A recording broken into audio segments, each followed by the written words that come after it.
හොඳයි හැමෝම සාදරෙන් පිළිගන්නවා. ඒලියන් ලෝකය. ඔව් ඒක සම්පූර්ණම උඩු යටි කුරු වෙන්නයි යන්නේ. හිතන්න අභ්‍යවකාශයේ ඉන්න බිහිසුණුම ඒ පරිපූර්ණ ජීවියා අපේ ගෙදරට ඒ කියන්නේ පෘථිවියට ආවොත් මොනව වෙයිද?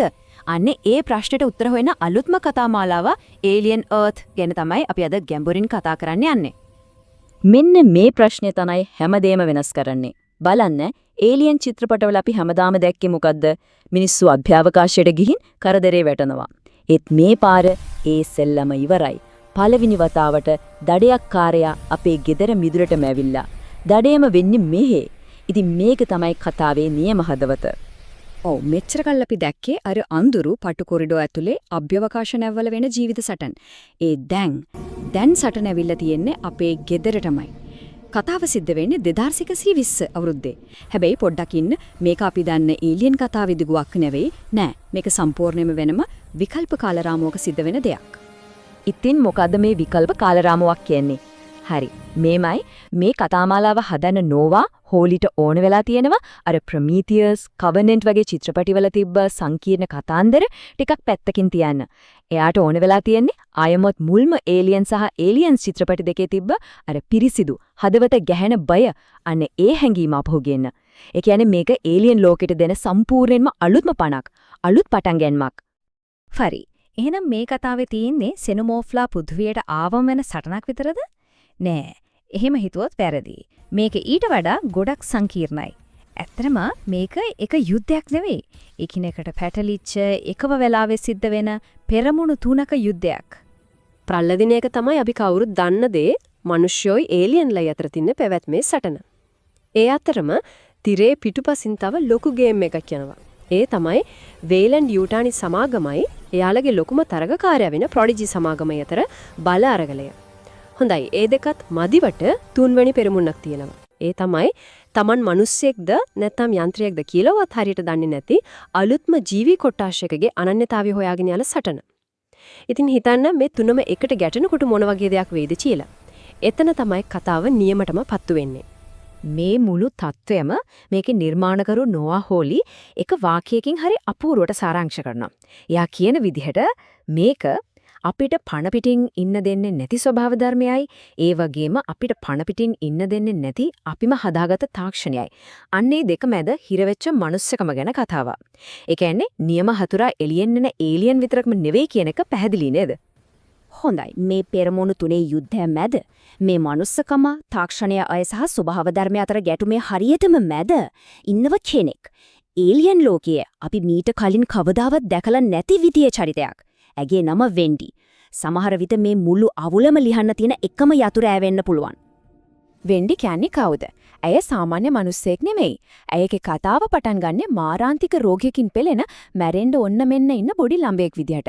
ඒත් තාක්ෂණයට දෙවෙනි අවස්ථාවක් දෙනවා. හැබැයි ඒක හරිම අමුතු විදිහකට.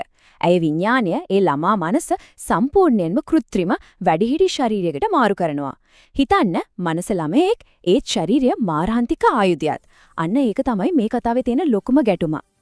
මේ අලුත් ශරීරයත් එක්ක ඇයට හිතාගන්නවත් බැරි බලයන් ලැබෙනවා. ඇයට පුළුවන් සෙනොමෝෆ්ලාගේ භාෂාව අහන්න. එයාලා කතා කරන දේ ඇයට ඇහෙනවා.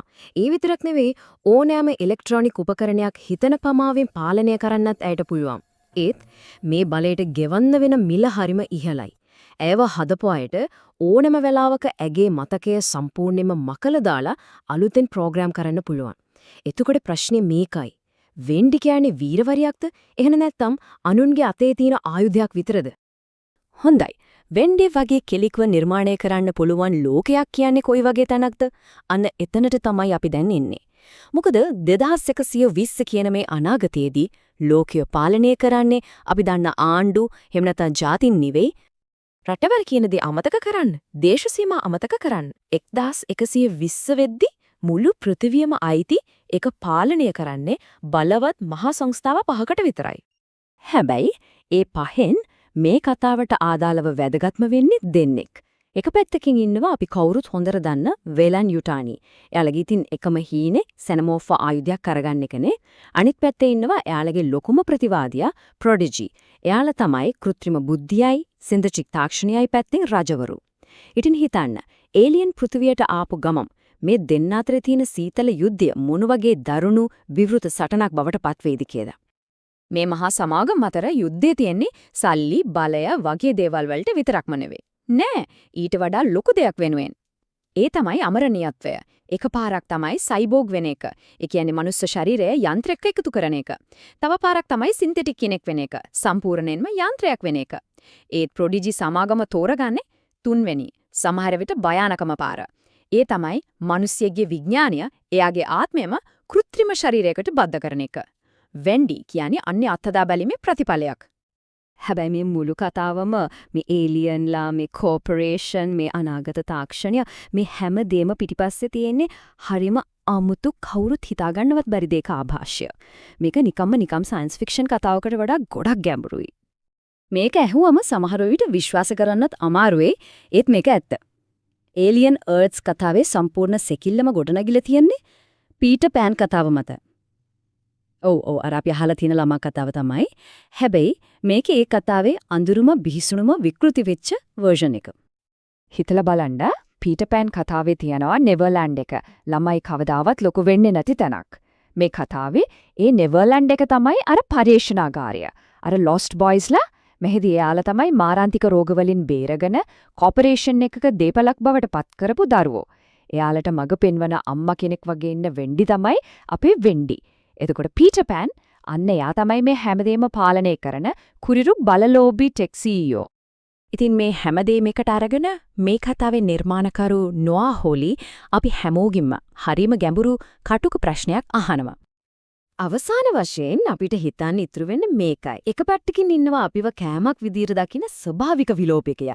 අනිත් පැත්තෙන් ඉන්නවා අපිම හදාගත්ත අපේම විනාශ වෙන්න පුළුවන් කෘත්‍රිම නිර්මාණය. මේ දෙක අතරේ හිර වෙච්ච මිනිස්සෙකමට ඇත්තටම අනාගතයක් ඉතුරු වෙලා තියෙනවද? ඒකට උත්තරය සමහර විට ඒලියන් අර්ත් කතා මාලාවේ තියෙන්න පුළුවන්.